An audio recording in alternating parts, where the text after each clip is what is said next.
Bienvenidas y bienvenidos a una nueva edición de Sobre Ciencia aquí en TV Ciudad, este espacio semanal que nos damos para conocer y compartir los principales conocimientos de la comunidad científica, las investigaciones, los desarrollos que se producen en nuestro país a partir de nuestro conocimiento. Hoy tenemos un programa realmente especial y creo que se va a prolongar esto de aquí a lo que resta del mes de noviembre con una cantidad muy valiosa y muy interesante de contenidos y algunos anuncios y noticias que bien valen la pena.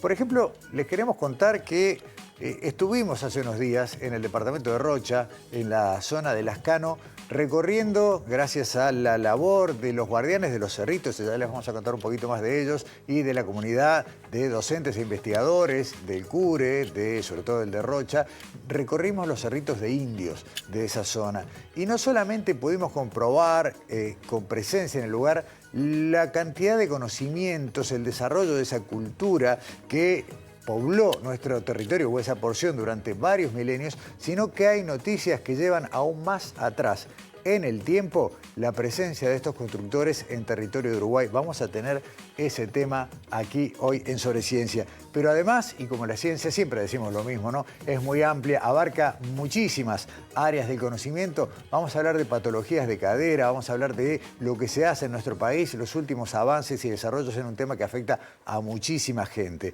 Y vamos para otro campo del conocimiento.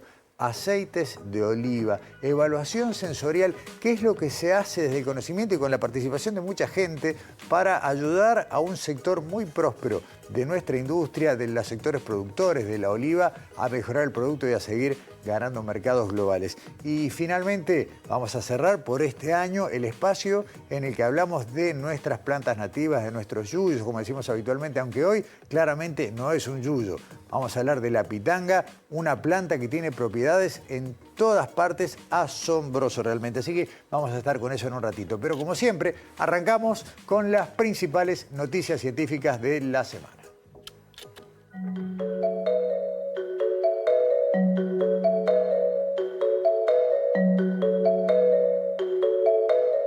Se inauguró en el hall de Facultad de Ciencias la muestra ARN for Export, una instalación sensorial que invita a descubrir el mundo invisible del ARN a través del arte. La muestra traduce el lenguaje científico al de los sentidos, combinando materiales diversos, fractales y un núcleo holográfico que recrean un viaje inmersivo al universo extracelular. La instalación propone una experiencia orgánica y envolvente donde el color, la luz y el sonido evocan la comunicación molecular y la poesía del descubrimiento. La iniciativa es realizada por el científico Pablo Danz y los artistas plásticos Nito Cilintano, Martina Buroni y Mariana Barraco. La exposición permanecerá abierta al público hasta fin de año. Continúan los espectáculos en Facultad de Medicina en el marco de los festejos por sus 150 años y la campaña de recaudación de fondos para la restauración de espacios patrimoniales. Este viernes 14 de noviembre a las 7 de la tarde, Gabriel Pelufo se presentará con su espectáculo Tangos y Milongas con la participación especial del maestro Julio Gobelli. En la oportunidad, Pelufo hará un recorrido íntimo por tangos y milongas que marcaron su vida con la fuerza interpretativa que lo caracteriza. Todo lo recaudado será destinado al proyecto de recuperación edilicia de la facultad. Las entradas se reservan a través del WhatsApp 092-698-447. El Laboratorio de Energía Solar cumple 10 años y lo celebra con la organización de las terceras jornadas académicas regionales en energía solar a realizarse en la ciudad de Salto los días 8 y 9 de diciembre. El evento busca reunir por primera vez en Uruguay a toda la comunidad de I+D en energía solar del país y la región. Uno de los objetivos de la jornada es poder realizar un mapa de actividades en energía solar en Uruguay y la región. El evento se va a realizar en el Centro de Visitantes de Salto Grande. La asistencia es gratuita, pero se solicita un registro previo. Más información en la web de Facultad de Ingeniería que vemos en pantalla.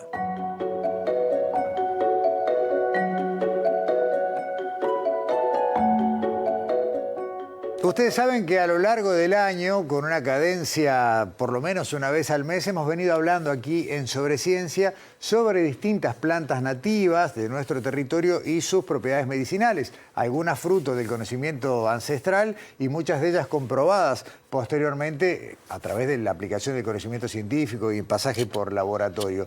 Hoy vamos a cerrar este espacio por este año y nos vamos a detener en algo un poco más grande, porque siempre hablamos, bueno, de arbustos, plantas de determinado tamaño.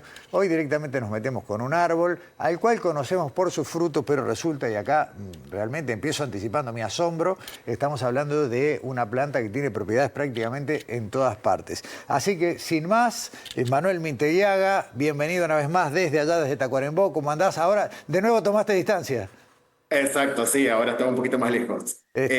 ¿Cómo estás, Gustavo? ¿Todo Bien, bien? bien, todo bien, todo bien. Manuel, yo lo que decía, cuando empecé a leer el material que nos preparaste para hoy, me sorprendí, te lo decía hoy en privado, porque ya no es solamente la pitanga fruta, sino que es una planta No. con propiedades en todas partes. Sí, es una auténtica farmacia viva, en realidad, Gustavo. Hay más de 20 propiedades descritas para esta planta que uno la conoce tradicionalmente por los frutos, ¿verdad? Aquellos frutos tan rojos, tan característicos. Sin embargo, tiene muchas propiedades bueno, ya iremos desglosando. O sea que la próxima vez que pase por un árbol de pitanga que hay a 2 cuadras de casa, además de arrancarle la frutita, me llevo un surtido. Sí, Ojalá. sí, tal cual, tal cual, no, es así, porque en realidad, bueno, primero Sí, vamos a caracterizarla. decir el nombre, a caracterizarla, bien dicho. Estamos hablando de Eugenia uniflora, un árbol de 4 a 10 metros crece más o menos, es de la familia Myrtaceae, bien, y que tiene una cantidad de propiedades medicinales, bueno, asignados principalmente a las hojas, Gustavo, ¿está? Ok. Una cosa interesante que tiene actividades hipoglicemiante, bien, hipotensiva, hipolipémica, significa que disminuye la presión arterial, que disminuye el azúcar en sangre, disminuye también los lípidos, el colesterol también.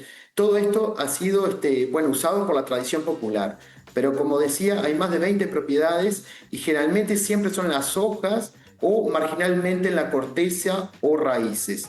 Bien. Por ejemplo, también en raíces y en corteza se dice que es antidiarreica y que también sirve contra las enfermedades venéreas. Bien, después nos vas a contar de todo esto cuál es la parte que todavía es saber ancestral y cuál es la parte que ya ha sido comprobada, o por lo menos está en proceso de comprobarse en laboratorio.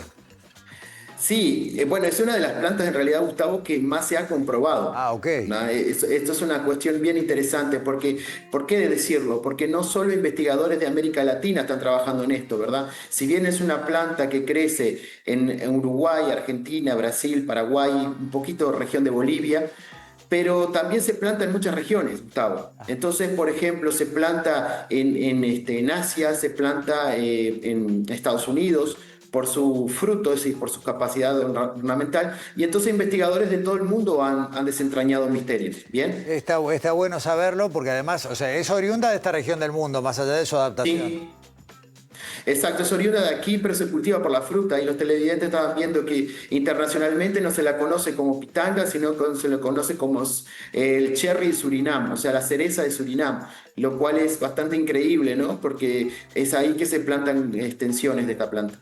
Bueno, un poco la historia de Guayabo, ¿no? Que termina Sí, explotando comercialmente prácticamente en las antípodas. tal cual. Y lo que decíamos de las propiedades que se ha comprobado por la ciencia, la parte hipotensiva se ha comprobado, Gustavo, en modelos in vivo e in vitro. Bien, como todas las plantas, la parte con ensayos humanos todavía son incipientes, bien, o ausentes. Bien. Se ha comprobado en modelos con ratas, bien, que baja la presión arterial a una dosis de 0,12 miligramos por kilo del extracto de hojas, bien, baja hasta el 47%. O Apa. sea, realmente es muy fuerte como hipotensiva. Bien, lo cual hace, se me ocurre que cuando alguien tiene al revés problemas de baja presión, lo mejor es que evite el consumo, ¿no? Totalmente, incluso al contrario, hay fármacos como la fenilefrina que se ha demostrado que cuando se lo aplica en modelos animales no tiene el efecto, porque, o sea, normalmente aumentaría la presión arterial, pero al dar pitanga inhibe y baja nuevamente la presión. O sea que funciona por arriba incluso de otro tipo de fármacos, su efecto Exacto, prevalencia.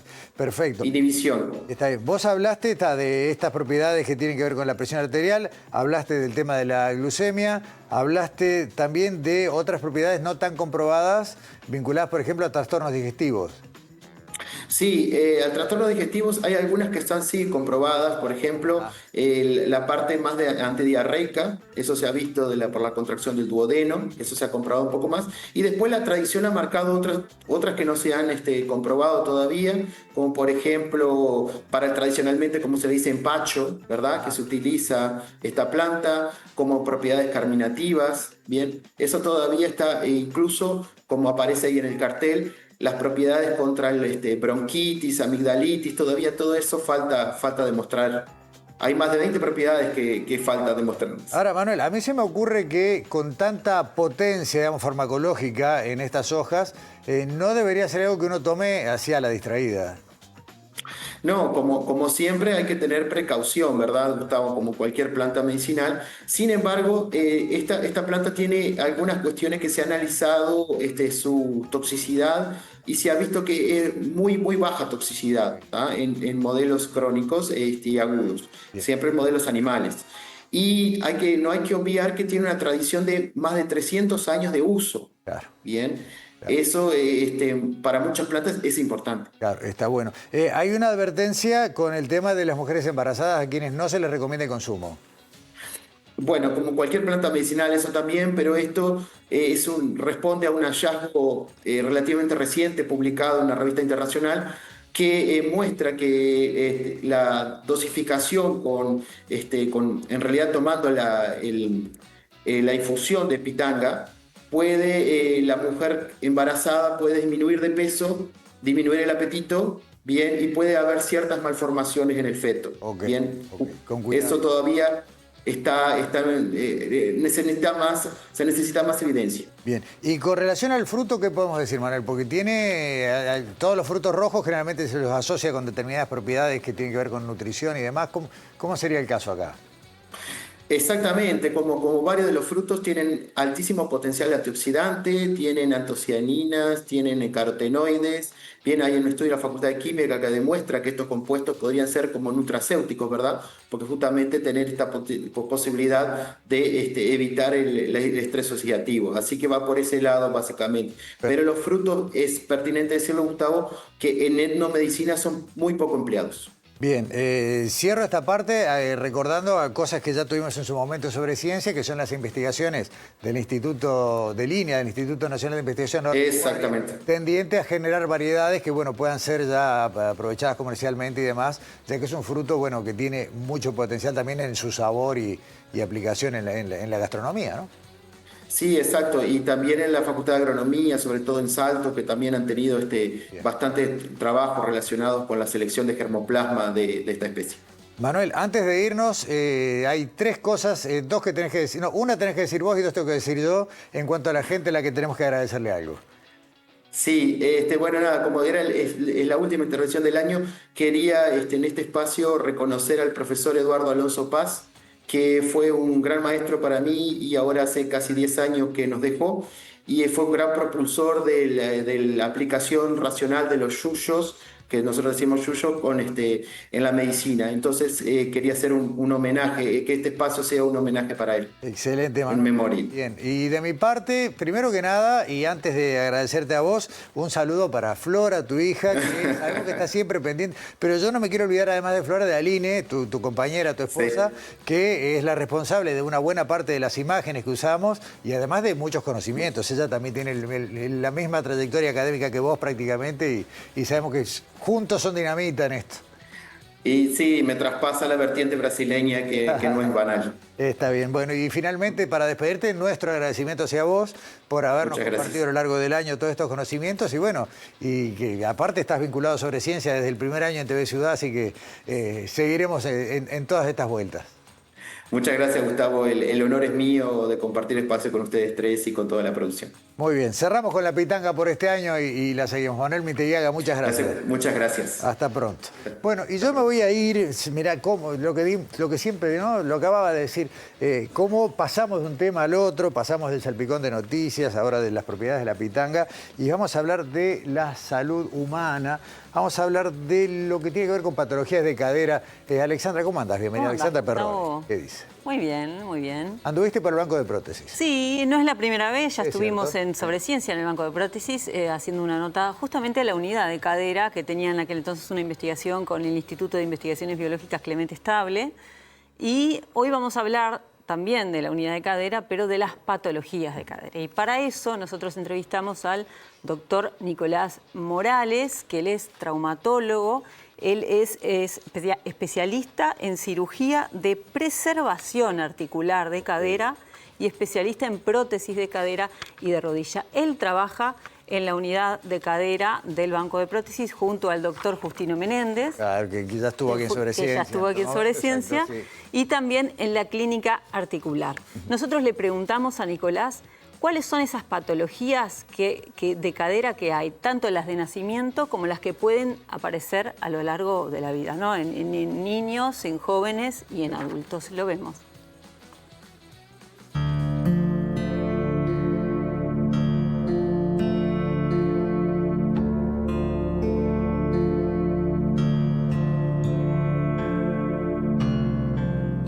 Respecto a las patologías que afectan más frecuentemente la cadera, se podrían dividir en la niñez, el nacimiento y en el adulto. Por amplia mayoría, por un tema epidemiológico de incidencia, los adultos de la tercera edad se llama, son los que terminan teniendo con mayor frecuencia compromiso de su cadera cuando ya la artrosis es manifiesta, se expresa clínicamente con dolor. Y se confirma simplemente con un buen examen físico y un estudio imagenológico muy simple que es la radiografía. Eso es por amplia mayoría lo más frecuente, que es el público que más manejamos. Luego está con las patologías que afectan el nacimiento, los niños, que son lo que se llaman displasias del desarrollo de la cadera, que son en el nacimiento, que están incluidas en nuestro plan de salud, que a todos los niños al nacer, a las 8 semanas de vida, se le hace una ecografía de cadera para justamente discriminar lo que se llama la displasia de cadera, un término muy amplio que se ha avanzado mucho en cuanto a su conocimiento, en cuanto a la patología, al enfoque de cómo se tiene que abordar esta patología, que no solamente se puede diagnosticar en la niñez, sino que luego, por hacer un resumen muy claro, hay displasias de cadera que son muy sutiles, que en esa ecografía a los 8 meses el pediatra que la realiza no se identifica porque es normal, entre comillas, esa ecografía. Y sí tiene una displasia ese paciente que se puede expresar en la adolescencia, en el adulto joven, o sea, antes de los 40 años, o se puede expresar ya a los 50, 60 años con una artrosis, que es la principal causa de artrosis, de desgaste de la cadera en pacientes jóvenes. A ver, la displasia se define como una alteración mecánica de la cadera que en los últimos años se ha identificado que es una patología tridimensional en el cual hay un acetábulo, un cotilo, que es lo que va a recepcionar la cabeza del fémur, y no hay una armonía entre ese acetábulo, ese cotilo, que es la cavidad que recibe la cabeza femoral. Hay muchas variabilidades de displasia de cadera, terminan dando una afección de distribución de cargas. O sea, es un tema 100% físico, de que una cadera que tiene un buen acetábulo, con una cabeza acorde para ese acetábulo, va a tener una distribución de cargas más armónica y esa cadera va a funcionar, entre comillas, normalmente durante la vida. Es como un auto que está alineado y esas cubiertas no se van a gastar.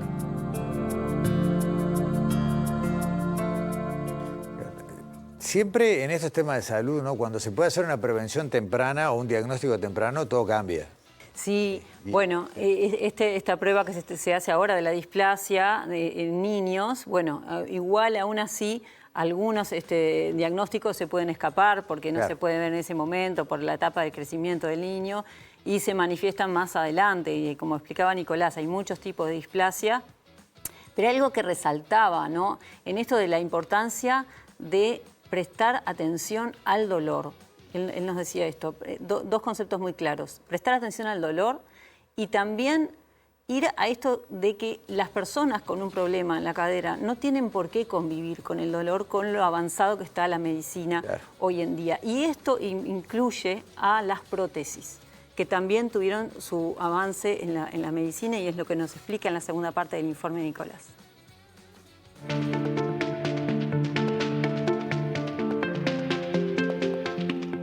aspecto muy importante que ha cambiado en los últimos tiempos en los que nos dedicamos a la cadera es que el paciente no se debe acostumbrar a convivir con el dolor a nivel de la cadera. Todo dolor a nivel de la ingle, a nivel lateral, en el glúteo, posterior, a nivel de la región de la cadera, en la raíz del muslo, debe ser motivo de consulta, fundamentalmente cuando es un dolor que ya persiste en el tiempo. O sea que el dolor es un dolor que acompaña al paciente, puede ser diario, puede tener un ritmo de periodicidad, o sea, con ritmos claros en cuanto a asociado a alguna determinada actividad. El paciente muchas veces asocia que hace determinada actividad deportiva y luego de esto el dolor aparece, deja de hacer actividad deportiva, desaparece. Hay una infinita variabilidad de modos de presentación, pero lo que es importante es que el paciente tiene que identificar ese tipo de dolor independientemente de la edad que tenga. Más aún les diría que cuanto más jóvenes, más tienen que buscar consulta para hacer diagnóstico de esto. Otro concepto erróneo que lamentablemente uno se enfrenta cotidianamente en nuestras consultas es el concepto de que el paciente muchas veces nos refiere que le dijeron o un vecino o tienen acceso a esa información de que hay que esperar a tener cierta edad, mayor de 65 o a cumplir 70 años, para colocarse una artroplastia de cadera, o sea, una prótesis de cadera. Eso es otro concepto totalmente erróneo. No hay una edad estipulada para la colocación de una prótesis de cadera. Yo he tenido la necesidad de tener que colocar prótesis de cadera en pacientes de 19 años, de todo grupo etario, cuando es necesario. Cuando el paciente tiene un desgaste en su cadera, que ya no tiene cartílago articular o que tiene una patología que no hay un buen funcionamiento de esa cadera, que le genera dolor, en muchos pacientes a edades muy tempranas está indicado hacer una prótesis de cadera. Esto viene de la mano a que las prótesis de cadera han evolucionado muchísimo en los últimos años. Hoy hay prótesis que pueden ser no cementadas, prótesis cementadas o prótesis híbridas. Nosotros en nuestro equipo colocamos prótesis híbridas. Esto es un dato estadístico puro. Una prótesis híbrida con un tallo pulido espejo cementado, un cotilo no cementado con una cabeza de cerámica y un polietileno de alta densidad, high cross link se llama. Esa prótesis, por estadística, a 35 años, en el 95% de los pacientes están sin necesidad de ser revisadas, o sea, sin necesidad de ser recambiadas. La sobrevida de esas prótesis son del 95% a 30 a 35 años.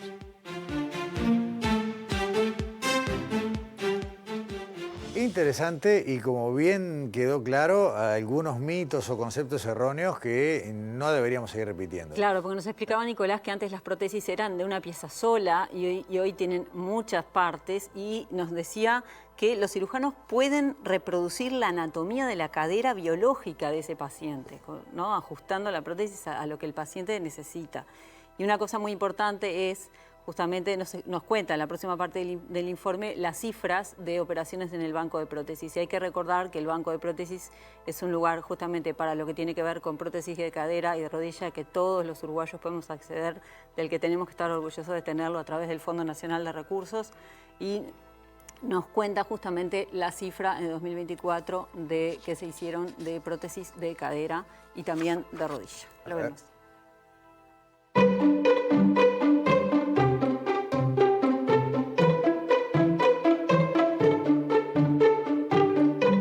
Como ya ha sido publicada en el año 2022, uno de los trabajos que se hizo en el Journal of Bone, que es una de las revistas más importantes a nivel de medicina en la traumatología, dio que la prótesis de cadera era la cirugía más satisfactoria tanto para el paciente como para el cirujano por los scores de satisfacción funcional, de cumplir los objetivos de quitar el dolor y un montón de elementos más, y por la baja incidencia de complicaciones.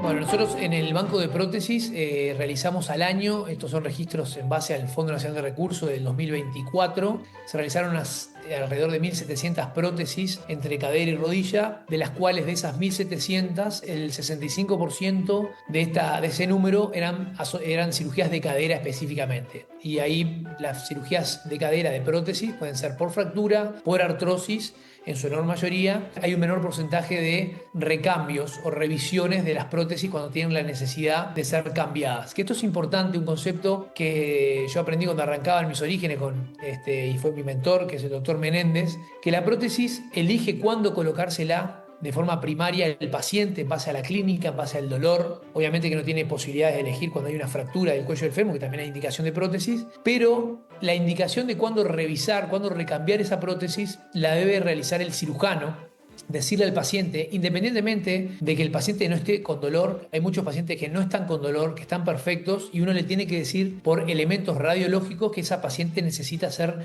recambiada. Y esto es importante, este concepto, porque el recambio, la evolución natural de esas prótesis, cuando ya tienen elementos de desgaste, nosotros que nos dedicamos a la cadera, sabemos cuál es la evolución natural, y es clave acá poder revisar esa prótesis en estadios precoces que hacen un recambio mucho más sencillo, más amigable y con una tasa de éxito mucho mayor, a dejarse estar y hacer recambios cuando ya hay una situación muy compleja, muy comprometida del stock óseo, que es el hueso, que hacen que la revisión y los recambios sean mucho más complicados.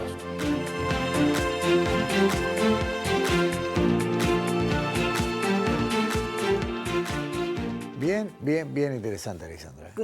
Sí, vamos a resumir los conceptos clave. Las personas no tienen por qué convivir con el dolor, tienen que ir justamente a poder ver por qué les duele. ¿Y cuál es la manera de abordar su patología, ¿no? Exactamente, y ha evolucionado mucho lo que tiene que ver con las prótesis y todo para justamente hacer que las personas puedan vivir sin dolor. Y vamos a decir que le preguntamos a Nicolás cómo podemos hacer para prevenir. Claro. Y nos dijo lo que encontramos cada vez más: ejercicio, ejercicio, ejercicio, ¿no? Muy bien. Vemos en la pantalla, estamos viendo cómo comunicarse con el banco de prótesis, con la clínica articular y también con el Instagram de Nicolás Morales. Excelente. Bárbaro, Alexandra, muchas gracias. Nos encontramos la semana que viene. Pausa en Sobreciencia, ya volvemos.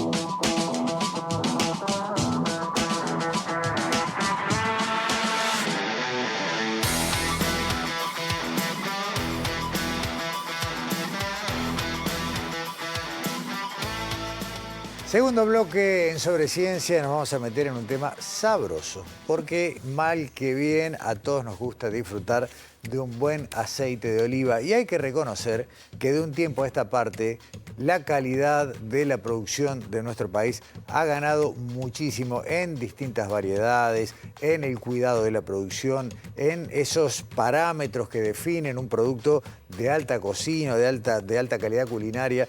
Y hay mucho de ciencia en eso, porque no es solamente plantar el olivo y seguir un procedimiento. Hay evaluaciones, hay mucho aporte de investigación y finalmente, no menor, la opinión de las personas, lo que sería una evaluación sensorial. ¿O no? Daniela, ¿cómo andás? Bienvenida. Buenas, ¿cómo andás? ¿Todo bien? Bárbaro, la introducción ya casi dice todo, pero hay un montón más para contar. A ver, yo lo condimenté un poco. Me parece muy bien. Vamos a hacer chistes de esto y nos vamos barranca abajo. Bueno, no, pero hoy vamos a hablar de un lugar, sobre todo en la Facultad de Química, porque eso es lo que nosotros también queremos contar, no solamente lo del aceite de oliva, queremos hablar de qué es justamente la evaluación sensorial de alimentos y bebidas, pero vamos a hablar de un lugar en la Facultad de Química donde en realidad los sentidos son los protagonistas, ¿no? Y no solamente son los protagonistas, sino también son las herramientas de trabajo, sobre todo el gusto y el olfato, ¿no? En este área el gusto y el olfato están, también la vista, ¿no? Pero están como en su máxima expresión para funcionar justamente como la herramienta para hacer este trabajo, ¿no? ¿Qué es probar alimentos y bebidas? Simplemente porque sí, porque nos gusta, a todos nos gustaría ese trabajo, ¿no? Que te paguen por eso, maravilloso. Pero en este área... Miren, ya me doy. Claro. En este área donde bien dijiste que hay mucha ciencia, no solamente están los sentidos, no solamente es probar alimentos y bebidas, también hay percepciones sobre la calidad de un producto y información que después ayuda a orientar, por ejemplo, el desarrollo de productos. Ahí nos vamos acercando un poco a este lado más científico de la evaluación de alimentos. Y justamente hoy el informe va a tratar del aceite de oliva, pero vamos a recorrer ese camino de la evaluación. Y por eso entrevistamos a Adriana Gámbaro, que es directora del Departamento de Ciencia y Tecnología de los Alimentos de la Facultad de Química, a donde pertenece el área de evaluación sensorial, porque por supuesto le quisimos preguntar qué es la evaluación sensorial y en qué consiste. Esto está en el primer bloque.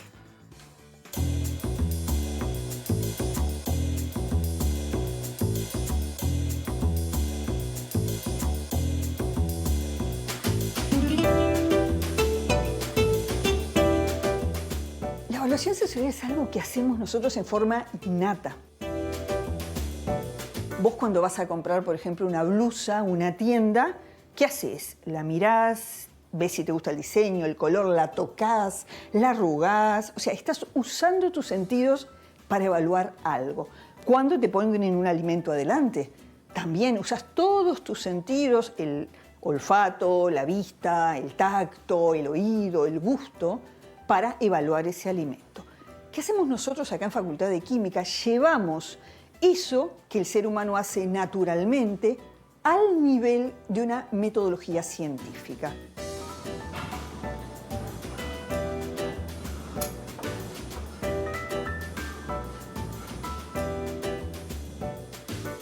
Trabajamos con todo para lograr datos lo más objetivos posibles y hacemos además análisis estadístico de los resultados para lograr con una cierta confianza que esos resultados sean válidos. ¿Válidos para qué, por ejemplo? Para desarrollar un producto. Vamos a pensar en el desarrollo de un producto que empieza a veces con la concepción de una idea. ¿Tiene necesidad el uruguayo de ese producto? Nosotros tenemos técnicas de evaluación sensorial justamente para evaluar la generación de ideas, para desarrollar el concepto del producto, para ver si ese producto realmente va a tener cabida en nuestro mercado, antes de meternos en el laboratorio a hacer propiamente dicho el desarrollo del producto. Después nosotros tenemos técnicas sensoriales donde vamos evaluando las características de ese producto, por ejemplo, de las distintas formulaciones, con más azúcar, más especias, menos especias, distintas texturas, y vamos evaluando sensorialmente como si fuera un instrumento analítico.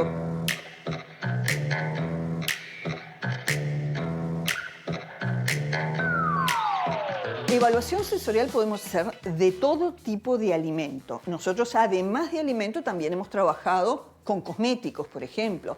Se puede trabajar con fármacos, se puede trabajar con perfumes, se puede trabajar con tabaco. Hay dos grandes áreas de trabajo, lo que se llaman las metodologías analíticas, que son llevadas a cabo por jueces sensoriales entrenados. Y después las metodologías afectivas, que son llevadas a cabo por consumidores. ¿Qué es un juez sensorial entrenado? Es un individuo que tiene habilidades sensoriales superiores al promedio de la población. O sea, percibe más los gustos, tiene mejor memoria olfativa, o sea, está más capacitado para evaluar los atributos sensoriales de los alimentos. ¿Seré yo un juez sensorial o no? Depende de muchas cosas, depende de las características fisiológicas de cada uno, con cuántas papilas gustativas nacemos, nuestra composición de la saliva y hasta de nuestra genética. Pero uno puede desarrollar esas habilidades sensoriales con trabajo, con esfuerzo, probando.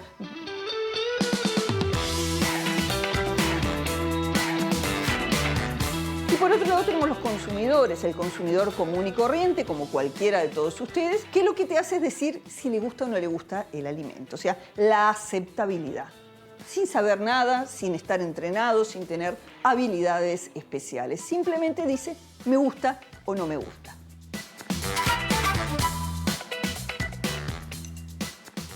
Bueno, Dani, hasta acá una primera aproximación y es como ver y ya tener ganas de probar. Totalmente, totalmente. Bueno, acá empezamos a transitar un poco de la mano de Adriana este camino más científico de la evaluación sensorial, que incluye diferentes pasos, de hecho, ¿no? O sea, no es solamente la percepción, sino que tiene, como ella estaba diciendo, incluso hasta jueces entrenados, o sea, que tienen una metodología de trabajo, y después consumidores, que también tienen no entrenamiento, pero sí directrices sobre qué observar. No es, a veces es me gusta, no me gusta, pero otras veces tienen que dar algunas características. Y justamente, ¿en qué instancias dan esas características? ¿Cómo son los pasos para hacer la evaluación sensorial de los diferentes productos? Esto es lo que vamos a conocer en la segunda parte del informe.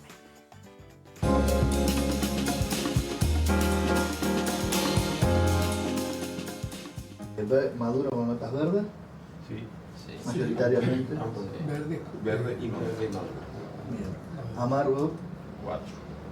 4,5. Bueno, ¿en qué consiste una evaluación sensorial? Consiste en mirar, evaluar todos los atributos visuales del alimento, tocarlos para evaluar los atributos manuales de textura manual, olerlo para evaluar atributos volátiles, aromas y olores, y después ponerse el alimento en la boca y evaluar en la boca textura bucal, aromas, sensaciones como picante, pungente y sobre todo gustos: dulce, ácido, salado, amargo y umami.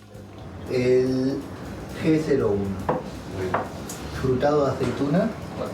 4,9. 4,5. 5. ¿Y qué tiene que ver esto de evaluación sensorial con la química? Bueno, los sentidos nuestros son químicos. Por ejemplo, los olores que nosotros percibimos son moléculas volátiles que están en el aire cuando inhalamos, llegan al receptor y estimulan un nervio y nos llevan una sensación al cerebro que, ay, esto es olor a tomate.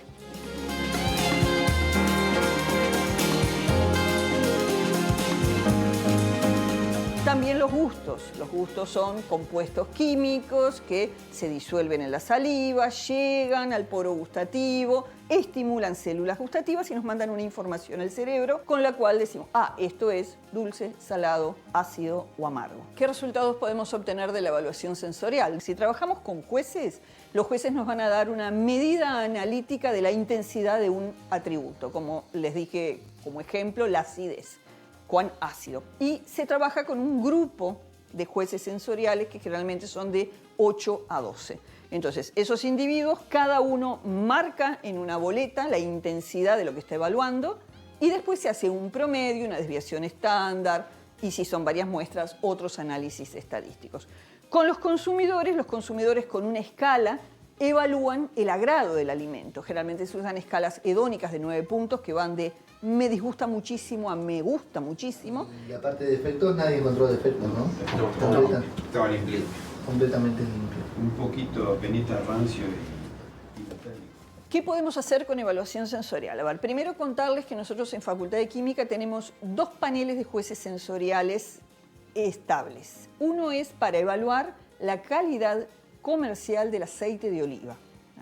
Es un panel que funciona desde el año 2012. Y después tenemos otro panel para evaluar la calidad sensorial de la leche en polvo que exporta nuestro país a Cuba. Ese panel funciona desde el año 2006. Además, tenemos muchos proyectos de investigación, sobre todo proyectos de desarrollo de productos para empresas, que también los jueces sensoriales ayudan en los desarrollos a través de distintas técnicas analíticas, descriptivas, etcétera, etcétera. Y siempre los desarrollos de productos terminan con un estudio con consumidores para ver si el producto que desarrollamos gusta o no gusta, obviamente.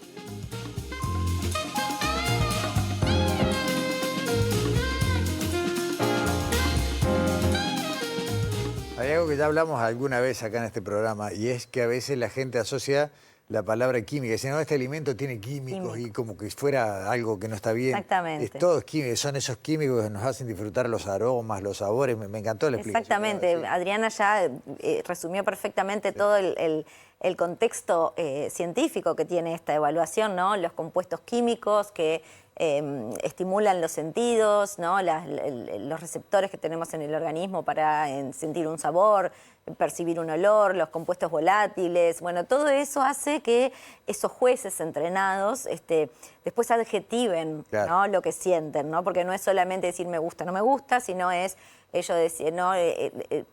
Darle nombre a lo que perciben, ¿no? Si es rancio, si es ácido, si tiene sabor a naranja o siempre tomate. es subjetivo, además, ¿no? Pero Totalmente. bueno, ayuda a acercarse a esa búsqueda. Pero lo más objetivo posible es justamente esta cuestión de darle este contexto científico a la evaluación. Exacto, ¿no? sí. Pero bueno, esto era para un poco, para llegar al meollo del asunto, que es el aceite de oliva, en este caso, que es uno de los productos con los que trabajan en el área de evaluación sensorial de la Facultad de Química, que es un producto, como bien dijiste, que en la última década, quizás un poco más, en Uruguay ha tenido un desarrollo muy importante, el aceite de oliva, estamos hablando, que ha ganado incluso hasta premios internacionales, ¿no? Y en la facultad, en esta área de evaluación, existe un panel de cata de aceite de oliva, que es el que, bueno, es un servicio que se presta a los productores de aceite de oliva para chequear su calidad y eventualmente ver de desarrollar nuevos productos, por ejemplo, ¿no?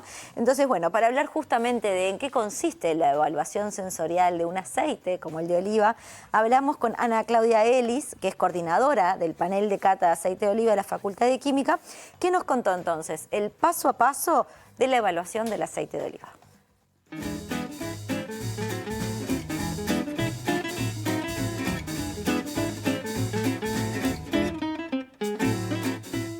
La evaluación de aceite de oliva nosotros lo hacemos con un grupo, un panel, que somos por lo menos 8 integrantes. ¿Y cómo evaluamos ese aceite de oliva? Bueno, en primera instancia, el color no es un parámetro de calidad, por lo tanto el color no se evalúa. ¿Y cómo hacemos para que no nos influya? Porque somos personas.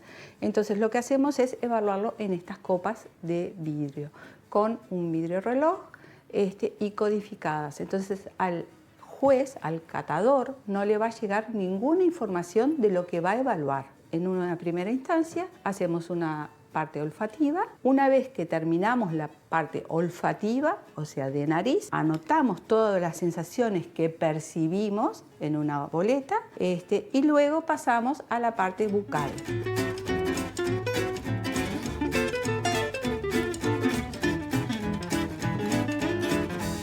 Esperamos, porque el aceite de oliva, a diferencia de muchos otros alimentos, lo que hay que hacer es tragarlo, ¿sí? No se puede escupir.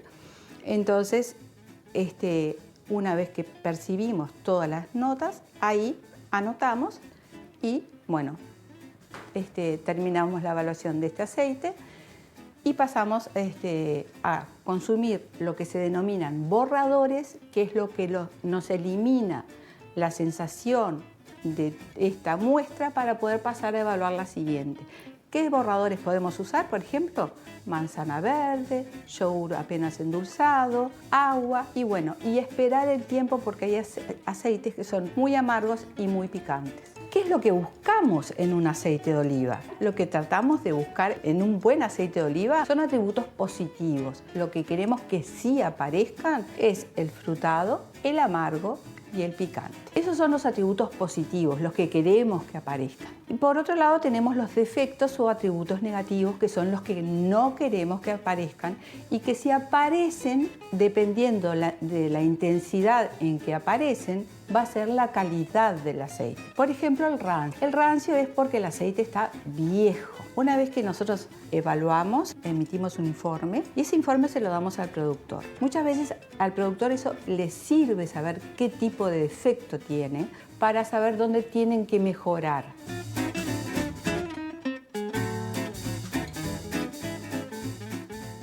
Bueno, y además de todo esto que tiene que ver con lo que consumimos, porque este resultado llega a nuestras mesas a la larga, también hay otras maneras de interactuar con. Claro, porque ahí también se dedican a la formación, tanto a las personas que van a la Facultad de Química como al público general. Allí hacen cursos, por ejemplo, de especialista en quesos, té, café y sommelier de aceite de oliva, entre otros, algunos abiertos al público que se llenan enseguida. Bueno, hay que estar atentos al Instagram de Facultad de Química porque ellos publican, pero es que los publican y se llenan en el acto. Total, y también hacen servicios, o sea, empresas que tengan productos para desarrollar. Por ejemplo, me contaba Adriana que trabajan para una empresa de helados de Uruguay que lo ayudaron a desarrollar el helado igual de rico, pero sin los sellos de alto en grasa y alto en azúcar. Buenas cosas, las cosas buenas de la química. Gracias, Dani. Hasta la semana que viene. Pausa, nos vamos al departamento de Rocha, a Las Canas, nos vamos a los Cerritos de Indios.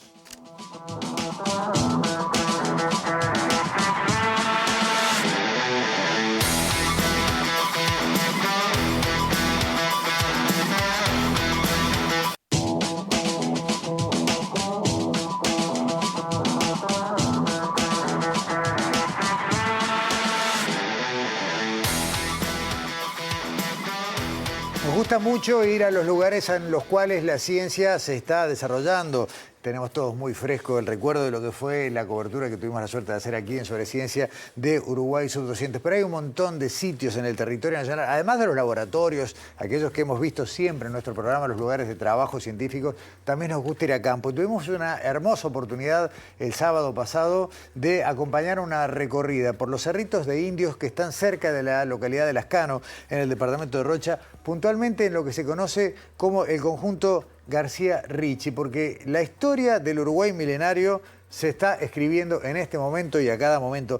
Es impresionante cómo se genera un nuevo conocimiento y cómo la gente se suma, porque a esta recorrida no solamente la acompañaron, la guiaron investigadoras e investigadores del CURE, del laboratorio del LAPU, el laboratorio de paisaje, el laboratorio arqueológico de paisaje de nuestro país, sino también los guardianes de los cerritos, jóvenes estudiantes del Liceo de Las Canas que armaron un grupo porque no solamente quieren aprender sobre lo que tienen patrimonialmente impresionante en esa zona y en mucha porción de nuestro territorio, sino también aspiran a que esto sea un motor de desarrollo para su región y vaya si tiene potencial. Pero al principio tienen las cosas.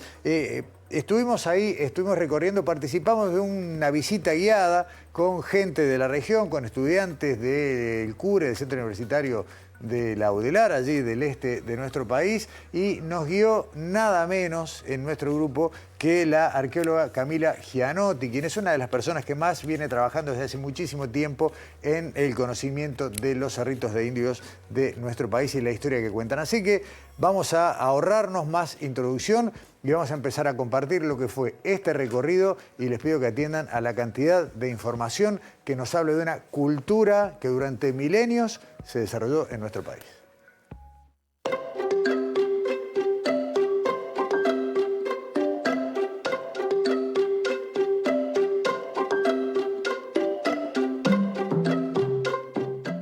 En toda la zona de Cebollatí, San Luis, Laguna Merín, hay más de 1000 cerritos y casi me atrevería a decir que estamos casi en el entorno de los 2000, ¿no? Entre todo lo que es desde la costa hasta Cebollatí y toda esta zona, casi ya estamos en torno a unos 2000 cerritos conocidos. Conocidos quiere decir que los hemos podido ubicar con GPS, localizados. Hay muchos más que todavía no han sido mapeados.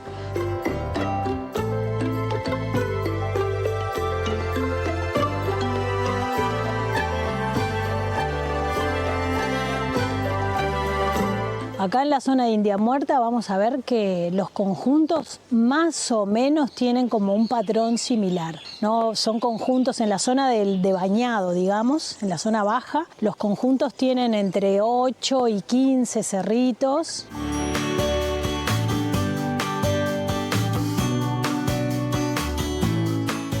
Y en cada conjunto vamos a ver que siempre hay al menos 2 cerritos muy grandes en altura y grandes en planta. Bueno, en este conjunto estamos frente a uno de esos cerritos que en este caso mide 4 metros de altura, este cerrito que vamos a recorrer. Este cerrito tiene unos 4000 años. Los cerritos son construcciones antrópicas hechas totalmente por los pueblos indígenas que los construyeron a lo largo del tiempo. No se construyeron de una sola vez, ¿no? Son construcciones que tienen diferentes momentos, episodios constructivos y de uso Y entonces el volumen del cerrito va creciendo no solo por la acreción, ¿no? Por la acumulación intencional de tierra, sino por la vida misma encima de los cerritos. Los cerritos más altos, los más visibles, los más monumentales, están siendo elegidos como lugares ceremoniales, funerarios, desde hace unos 3.000 años a esta parte. Vamos a ver que los cerritos más chiquitos, de menores alturas y en menores dimensiones, que aparecen en el entorno de estos cerritos altos, también estamos viendo que son más recientes, que tienen unos 1.600, 1.800, 2.000 años, y que muchos de ellos han sido usados para cultivar. Entonces, cuando estamos en un conjunto de cerritos, ¿qué vemos, no? Vemos que hay estructuras que son cementerio, hay estructuras que son como huertos elevados, otras que fueron usadas como lugares habitacionales para las casas. Entonces, ¿frente a qué estamos?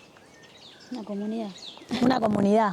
Funcionaron como aldeas, ¿no? Aldeas, lo que nos habla de vida en comunidad, ¿no? De grupos que están viviendo más o menos de forma permanente. Nosotros, por las evidencias que tenemos, creemos que no eran grupos totalmente sedentarios y fijos y que permanecían ahí por el resto de sus vidas, sino que eran seminómades.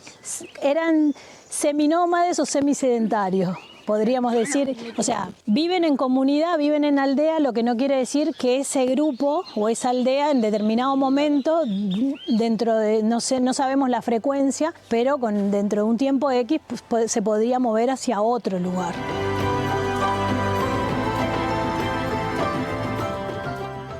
Esta era la visita, la parte de la recorrida que, como decíamos, venía siendo guiada por Camila Gianotti del Laboratorio de Arqueología del Paisaje y Patrimonio del Uruguay. Pero, ¿de qué región geográfica hablamos puntualmente cuando nos referimos a los cerritos de indios del departamento de Rocha? Y tenemos un mapa para ilustrar que son, ella lo decía, ¿no? Casi 2.000 cerritos relevados. Acá vemos que hay una gran concentración en un entorno que tiene que ver con la proximidad de la Laguna Merín, aunque también hay cerritos detectados en otras partes. Vemos que incluso al sur hasta de la propia Laguna de Rocha, hay otros en el entorno de otros espacios, pero sobre todo esta gran concentración que tiene que ver, como decía la arqueóloga Gianotti, con lo que se ha podido detectar hasta ahora, lo que no quiere decir que estos sean todos los cerritos del departamento de Rocha. Y allí en el punto que está marcado con la letra A en el mapa, se lo llegan a ver porque está muy chiquito, es donde estuvimos, donde están registradas estas imágenes en el conjunto García Ricci, tal su nombre. Recordemos que muchos de estos cerritos también han sido ya destruidos y es bueno tenerlo presente.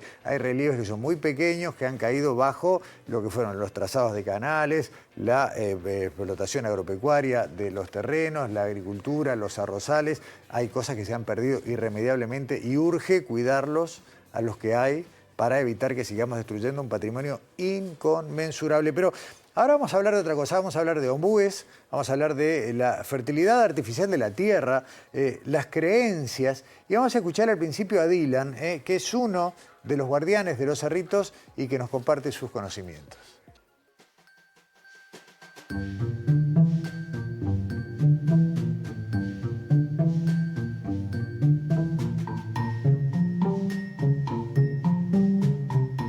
Cuenta de que el ombú está puesto en la punta del cerrito porque justamente los conectaba con el cielo, con sus familiares fallecidos, con todo esto de la vida después de la muerte. Ellos creían mucho en esto, tenían mucho simbolización de esto de la vida después de la muerte, de las personas fallecidas. Y bueno, justamente el ombú lo que hacía era conectarlos con sus antepasados fallecidos.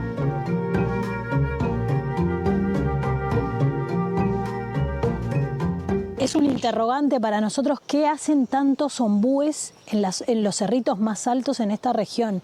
Es un tema, es una pregunta de investigación que aún estamos por responder, ¿no? Digamos, responder con distintos tipos de aproximaciones más científicas de investigación, pero lo que sí sabemos es que para muchos grupos indígenas sudamericanos los ombúes eran y son árboles sagrados. Por ejemplo, para los mocoy, de estos que hablábamos del Chaco, el ombú es el árbol que conecta el cielo con la tierra, también como traía Dylan, ¿no? A través del ombú se asciende y se transcurre y se discurre por la Vía Láctea. ¿qué hacen estos ombúes aquí arriba de los cerritos cuando sabemos que no es un árbol típico de estos ecosistemas inundables, ¿no?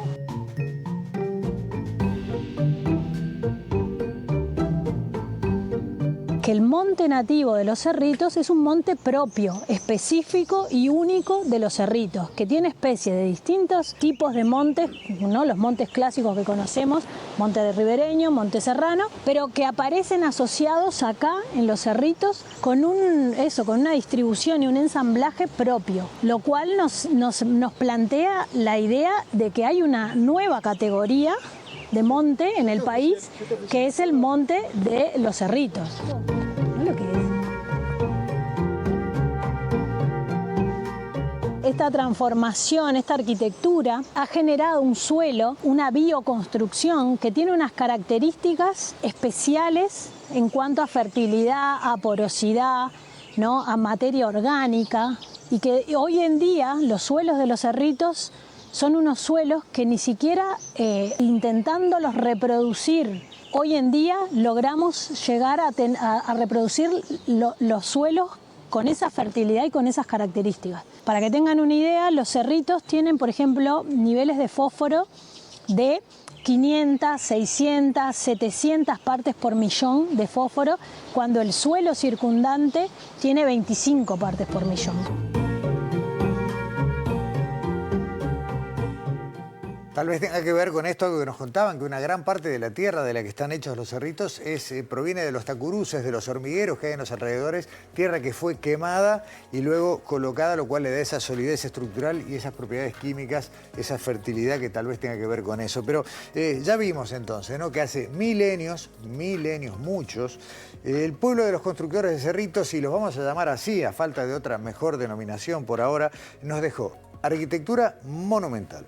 Nos dejó urbanismo, transformó el paisaje, practicó la agricultura, manipuló los suelos para hacerlos más fértiles, pero hay más cosas que vamos a ir compartiendo más adelante. Yo ahora quiero compartir, y ya en el último tramo de este informe, otro mapa, porque nos vamos a desplazar, vamos a dejar el departamento de Rocha y nos vamos al departamento de Tacuarembó, al este. Esto que estamos viendo acá son los bañados que tienen que ver con el curso del río Yaguarí. Hay varios puntos arqueológicos marcados, pero nos vamos a detener en el punto que tiene la letra B, el punto Castro. ¿Por qué? Porque allí se acaba de registrar, y cuando digo se acaba estoy hablando de un trabajo científico muy reciente, la construcción humana más antigua conocida para Uruguay. En esta región, también densamente cubierta por cerritos de indios, como veíamos en el mapa, la ciencia de nuestro país acaba de determinar un registro que nos lleva aún más atrás en el tiempo. Estamos hablando de 5.600 años de la primera construcción humana que hoy conocemos en el territorio de lo que hoy es nuestro país. La arqueóloga Cristina Cancela nos va a contar cómo el Uruguay milenario se remonta cada vez más atrás en el tiempo.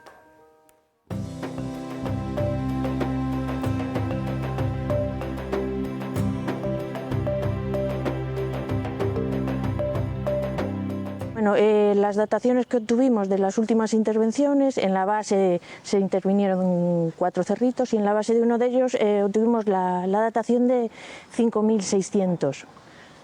5.600 años antes del presente. Antes del presente.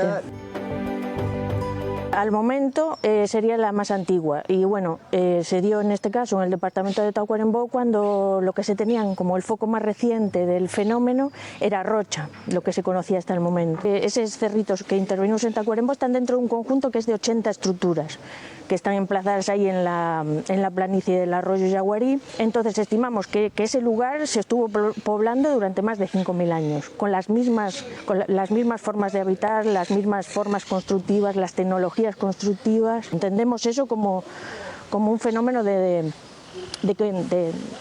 que es socialmente y ambientalmente sostenible.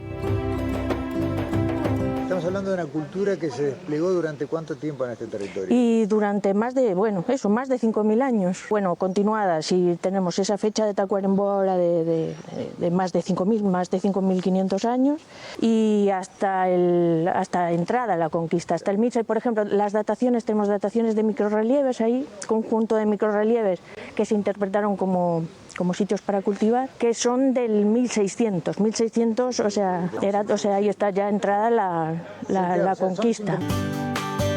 Bueno, hablamos, ¿no?, de un registro conocido de más de 4.000 cerritos, pero investigados no llega ni a un 1%. O sea, de intervenciones así arqueológicas y en las que podamos tener datos cronológicos contextualizados, porque muchas cronologías también se obtienen por muestreos por taladro, entonces tampoco puedes contextualizar muy bien de dónde proviene. Entonces hay muy poca información. Pero bueno, nuestra hipótesis es que sí, que es un fenómeno que se puede extender a mucho antes y que es una continuación de las fechas que se tienen de primer poblamiento.